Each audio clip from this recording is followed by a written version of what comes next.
나는 왜 말만 하면 싸움이 될까? 나는 분명히 맞는 말을 했는데 왜 관계가 틀어졌을까?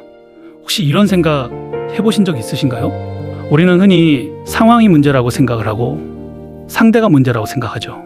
하지만 비폭력 대화의 저자 마셜 로젠버그는 이렇게 이야기를 합니다.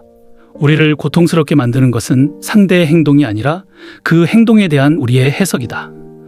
여러분들은 공감이 되시나요? 저는 이 말이 뼛속 깊이 제 마음을 강타했습니다.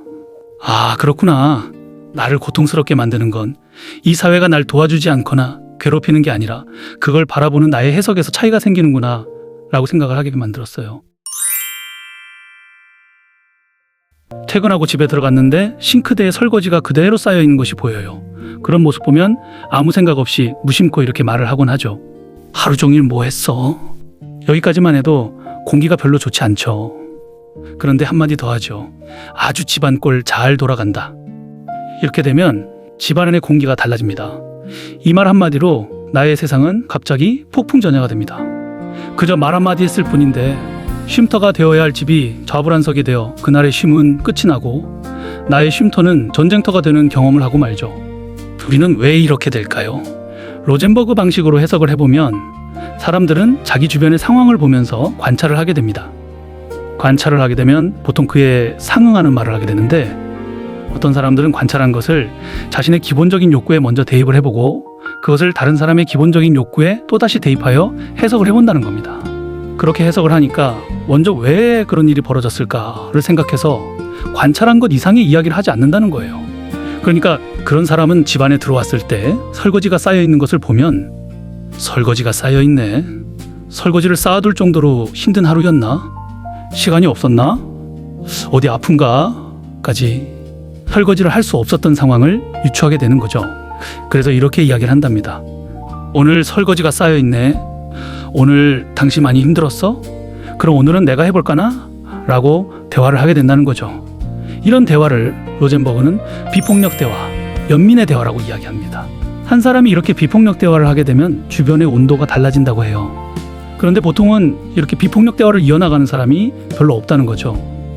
보통의 사람들은 관찰 후 공감과 연민을 느끼기 전에 평가의 이야기를 하게 됩니다. 설거지가 쌓여있다고 관찰된 말을 먼저 하는 게 아니라 하루 종일 뭐 했어? 라는 평가를 해버리게 되는 거죠. 친구와 약속을 했는데 친구가 약속 시간에 늦었어요. 그러면 평소에는 늦어도 이야기를 별로 하지 않다가 몇 번 쌓이면 왜 항상 늦어? 라고 이야기를 합니다. 본인은 사실을 이야기한다고 생각하지만 평가를 던져버리는 거죠. 너는 원래 그런 식이야. 당신은 배려가 없어. 이런 말들 익숙하시죠? 그런데 잘 생각해보면 항상 원래 배려 없어 란 단어는 사실의 말을 이야기하는 게 아닙니다. 감정이 섞여버린 평가의 말이죠. 같은 상황에서 관찰을 하고 관찰된 이야기를 먼저 꺼내야 감정의 골이 쌓이지 않는다고 해요. 친구가 늦었어요. 그럼 오늘 약속 시간보다 20분 늦었네. 나는 기다리면서 좀 심심했어. 혹은 지루했어라고 관찰 이후 나의 마음에 대한 사실을 이야기하는 게 오히려 비폭력 대화라고 말을 해요. 상황을 설명해주는 말이 되어서 상대가 대화를 하기가 훨씬 편해진다고 합니다. 우리는 관찰된 사실과 감정을 이야기하는 게 상대를 불편하게 하고 서먹하게 만드는 것이라고 생각하지만 관찰된 사실과 나의 감정을 이야기하는 것이 훨씬 부드럽고 좋은 관계를 유지하게 만드는 방법이라는 거죠. 이때 사실이라는 단어를 오해하시면 안 되고요. 말 그대로 감정을 배제하고 객관적인 관찰된 사실을 이야기하는 게 포인트예요. 그리고 그 이후에 사실의 기인에서 생긴 나의 감정을 표현하는 것이죠. 자녀가 시험을 망치고 돌아왔어요. 이를 본 부모가 이렇게 이야기를 합니다. 너는 왜 이렇게 집중을 못하니? 내가 널 위해 안 해주는 게 뭐야?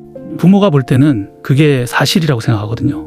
근데 이건 관찰된 사실을 이야기를 하는 게 아니라 부모가 관찰하고 자신이 평가를 내리고 하는 대화라는 거죠. 만약에 자녀를 잘 관찰했다면 아이가 왜 집중을 못하고 있을까? 머리에 잘 들어오지 않나? 어려운 건가? 다른 걱정거리가 있나? 라고 공감하고 유추해보는 게 관찰이라는 거예요. 너는 왜 이렇게 집중을 못하니? 라는 말은 우리의 걱정을 비난의 형태로 전달하는 폭력적인 대화가 되는 겁니다. 그러면 비폭력 대화는 어떻게 해야 할까요? 나는 내가 힘들어 보이면 걱정돼. 혹시 어떤 점이 어려웠는지 말해줄 수 있어? 라고 말해보세요. 관찰하고 나의 감정을 전달하여 이야기를 건네는 게 비폭력 대화라는 거죠. 한 문장 차이인데 이게 힘들어요. 하지만 이렇게 대화를 하면 나의 세상도 바뀌고 자녀의 세상도 바뀌게 된다고 합니다. 직장에서 이런 경험 혹시 없으신가요? 부하 직원이나 후배가 보고서를 엉망으로 올렸습니다. 정말 답답하죠. 만약 그런 마음을 그대로 옮겨 말하면 이걸 보고서라고 쓴 거야? 라며 화를 내거나 비아냥거리게 됩니다. 그런데 이렇게 대화를 하는 건 솔직하지 못한 대화라는 거예요. 솔직한 대화는 나는 책임감 있게 일하고 싶어, 나는 신뢰받고 싶어 라고 말하면서 나의 기본적인 욕구를 인정해야 한다는 겁니다. 그 욕구를 인정하지 않으면 우리는 계속해서 사람을 공격하게 된다고 해요. 남을 공격해서라도 내가 더 우위에 있다는 걸 보여주고 싶어 하고 자신을 존경받게 하고 싶어 한다는 거죠. 그런데 존경이나 열정은 그렇게 해서 생겨나지는 않는다고 하죠. 오히려 우리는 분노로 내 욕구를 드러내기보다 내 욕구를 먼저 인정하면서 대화를 하는 게 비폭력 대화로 이어진다는 겁니다. 그럼 어떻게 이야기하면 좋을까요? 나는 우리가 신뢰받는 팀이 되었으면 좋겠어. 그렇게 되려면 이 보고서를 그대로 제출하기엔 조금 어려울 것 같다 판단돼. 이 부분들이 보완되었으면 좋겠는데 더 정리해 줄 수 있을까? 라고 자신이 인정받고 싶은 욕구와 관찰한 사실을 통해 대화를 해야 하는 거죠. 그러면 당신의 세상을 무한한 가능성으로 바꾸는 대화가 될 거예요. 우리나라에는 눈치라는 단어가 있죠. 이 단어 때문에 사람들은 내가 아닌 다른 사람들에 대해서 막연한 기대를 가지고 있는 것 같습니다. 좀 알아서 해, 눈치 좀 챙겨 라는 말을 자주 하죠. 우리는 왜 이렇게 말할까요? 사실은 말하기 귀찮아서입니다. 하지만 상대는 몰라요. 세상에 이 말처럼 폭력적인 말이 없다는 겁니다. 귀찮아서 상대에게 함축적인 말을 하게 되면 상대는 그때부터 굉장히 많은 상상의 나래를 펼쳐야 합니다. 에너지가 엄청 소모되겠죠. 그렇게 되면 그 상대는 나와 더 이상 대화를 하지 않고 싶어 합니다. 관계가 망가지는 거죠. 비폭력 대화는 구체적으로 말하라고 합니다. 좀 알아서 해가 아니라 저녁 7시 전에는 꼭 도착해주면 좋겠어. 해야 할 일이 몇 가지 있거든. 이라고 구체적으로 이야기를 해주어야 상대가 에너지가 소모되지 않고 관계를 이어가고 싶어 합니다. 눈치 좀 챙겨 라고 이야기를 하는 게 아니라 내가 말할 때는 휴대폰을 보지 않고 이야기했으면 좋겠어 라고 구체적으로 이야기를 해주는 게 관계를 망가뜨리지 않게 됩니다. 구체적인 대화는 요청을 하기 때문에 관계를 정리해주지만 좀 알아서 해, 눈치 좀 챙겨라는 비난은 관계를 소모하게 해서 망가뜨리게 되는 거죠. 여러분들은 어떤 대화를 주로 하시나요? 나의 말이 평가의 말, 상대를 몰아붙이는 말, 분노의 말, 막연한 기대로 함축된 말이라면 내 주변엔 사람이 남지 않게 될 겁니다. 편하지가 않거든요. 말이라는 것은 습관입니다. 현재의 우리말이 남에게 불편함을 주는 말이라면 지금부터라도 조금씩 바꿔야 해요. 처음에는 어색하죠. 뭐든 처음이 어렵거든요. 하지만 2번, 3번 익숙해지기 시작하면 그것이 나에게 습관이 될 가능성이 높아집니다.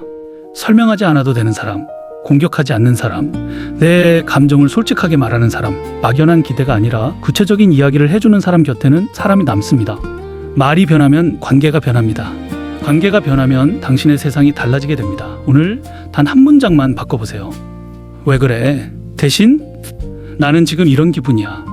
내 감정을 이야기하는 것도 상대가 뭘 해주길 기대하거나 분노와 원망이 섞인 감정을 그대로 말하는 게 아니라 그냥 있는 사실을 이야기하면서 대화의 공기도 달라지고 나의 말이 나의 세상을 좋게 바꾸게 될 것입니다. 지금까지 마셜 로젠버그의 비폭력 대화라는 책의 내용에 기초해서 말씀드렸습니다.